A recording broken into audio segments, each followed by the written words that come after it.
नमस्कार दोस्तों, मैं डॉक्टर भारती स्वागत करती हूँ आपका अपने चैनल पे।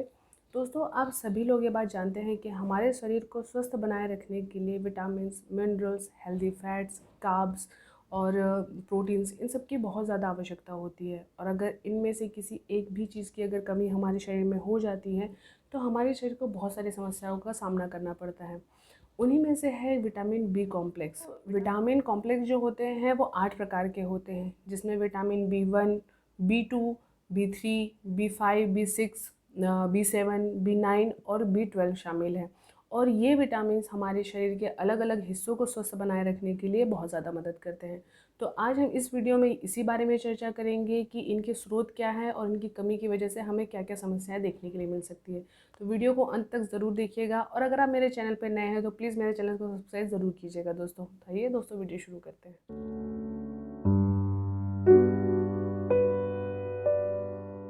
दोस्तों, इसमें बात करें सबसे पहले विटामिन बी 1 की, तो इसे हम थायमीन के नाम से भी जानते हैं। हमारे शरीर को स्वस्थ बनाए रखने के लिए दिन भर में कम से कम 1 मिलीग्राम विटामिन बी 1 की आवश्यकता होती है। ये हमारे शरीर के शर्करा लेवल को मेंटेन रखता है, साथ ही फैटी एसिड को बनाने में भी मदद करता है। दोस्तों, विटामिन बी 1 का काम है हमारे दिमाग का विकास करना और जो न्यूरोट्रांसमीटर्स होते हैं, जो संदेश पहुंचाते हैं हमारे शरीर को के अन्य अंगों को, उसे भी कंट्रोल करने में, उसे भी बनाए रखने में बहुत ज़्यादा मदद करता है। साथ ही अगर इसके स्रोत की मैं बात करूं तो आप साबुत अनाज इसमें ले सकते हैं, दाल जो होती है उसका इस्तेमाल कर सकते हैं, जो ड्राई फ्रूट्स और नट होते हैं उसका इस्तेमाल कर सकते हैं। दोस्तों, इसके बाद सेकंड नंबर पर है विटामिन बी 2। ये हमारे शरीर का जो तंत्रिका तंत्र होता है उसे स्वस्थ बनाए रखने के लिए, आँखों के लिए बहुत ज़्यादा एक अच्छा होता है। शरीर के जो एंजाइम्स होते हैं उन्हें बनाने में भी बहुत ज़्यादा मदद करता है।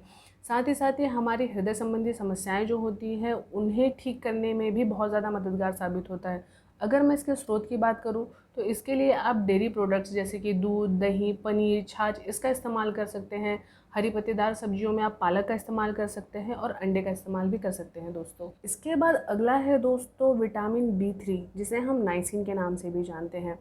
दोस्तों, विटामिन बी 3 एक अच्छा एंटी एजिंग एजेंट माना जाता है। मतलब आपकी जो स्किन है उसको ग्लो करने में ये मदद करता है।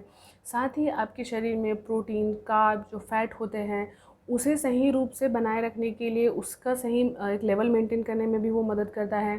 साथ ही आपकी जो पाचन संबंधी समस्याएं होती हैं, आपकी जो नर्वस सिस्टम जैसी समस्याएं जो होती हैं उन्हें मेंटेन करने में भी बहुत ज़्यादा मदद करता है।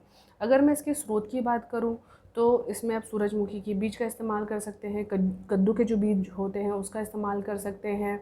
आप हरी पत्तेदार सब्जियां, एवोगैडो जिसे कहते हैं, वो भी आप इसका इस्तेमाल कर सकते हैं। ब्रोकली हो गया, पालक हो गया, ये भी एक अच्छा स्रोत माना गया है। दोस्तों, इसके बाद अगला है विटामिन बी 5, जिसे हम पेंटोथेनिक एसिड के नाम से भी जानते हैं। ये एक वाटर सोल्यूबल विटामिन है जो आपके शरीर में फैट हो गया, कार्ब्स हो गया और प्रोटीन हो गया, इसे मेटाबलाइज करके आपके शरीर को स्ट्रॉन्ग बनाने में मदद करता है। अगर मैं इसके स्रोत की बात करूं तो आप शकरकंद का इस्तेमाल कर सकते हैं, अंडा, रेड मीट का इस्तेमाल कर सकते हैं, नट्स हो गया, दालें, मूंगफली का आप इस्तेमाल कर सकते हैं अपनी डाइट में इसकी कमी को पूरा करने के लिए। इसके बाद अगला है दोस्तों विटामिन बी 6, जिसे हम पायरिडक्सिन के नाम से भी जानते हैं। ये हमारे शरीर की इम्यूनिटी को बनाए रखने के लिए, हमारे दिमाग को एक्टिव बनाए रखने के लिए बहुत ज़्यादा मदद करता है। साथ ही ये जो शरीर की रेड ब्लड सेल्स यानी कि लाल रक्त कोशिकाएं होती हैं उसके निर्माण में बहुत ज़्यादा आवश्यक होता है। आपके हीमोग्लोबिन को मेंटेन रखने में भी बहुत ज़्यादा मदद करता है।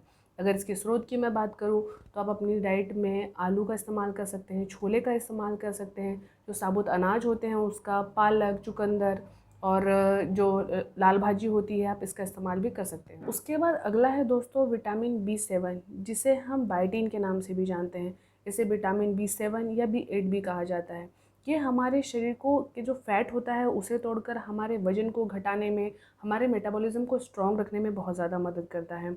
अगर इसके स्रोत की मैं बात करूं तो पालक का इस्तेमाल कर सकते हैं, अंडे का जो जर्दी होती है आप उसका इस्तेमाल कर सकते हैं, जो सैल्मन फ़िश होती है उसका इस्तेमाल आप कर सकते हैं, पालक, सेब, ब्रोकली का इस्तेमाल अपनी डाइट में कर सकते हैं। दोस्तों, इसके बाद अगला है विटामिन बी 9, जिसे हम फोलेट के नाम से जानते हैं। उसके साथ ही इसे हम फॉलिक एसिड के नाम से भी जानते हैं, जो प्रेगनेंसी के दौरान जो गर्भवती महिलाएं होती हैं उनमें बच्चों के विकास के लिए, उनकी हेल्थ को बनाए रखने में बहुत ज़्यादा मदद करता है। साथ ही साथ ये आपके बालों की हेल्थ के लिए और आपको कैंसर जैसी समस्याओं से दूर रखने में भी मदद करता है।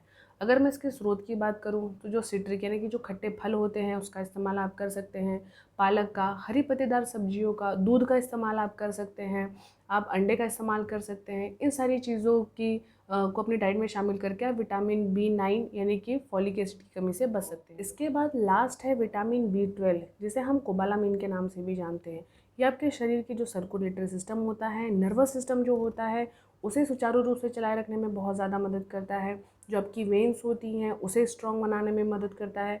अगर मैं इसके स्रोत की बात करूं तो आप अपनी डाइट में काजू बादाम का इस्तेमाल कर सकते हैं, ब्रोकली का इस्तेमाल कर सकते हैं, दूध दही का आप सेवन कर सकते हैं, पालक और हरी जो सब्जियां होती हैं उसका इस्तेमाल कर सकते हैं, जो मछली होती है उसका भी इस्तेमाल अपनी डाइट में शामिल कर सकते हैं। अगर वीडियो आपके लिए थोड़ी भी हेल्पफुल हो तो प्लीज़ मेरे चैनल को सब्सक्राइब और वीडियो को लाइक ज़रूर कीजिएगा।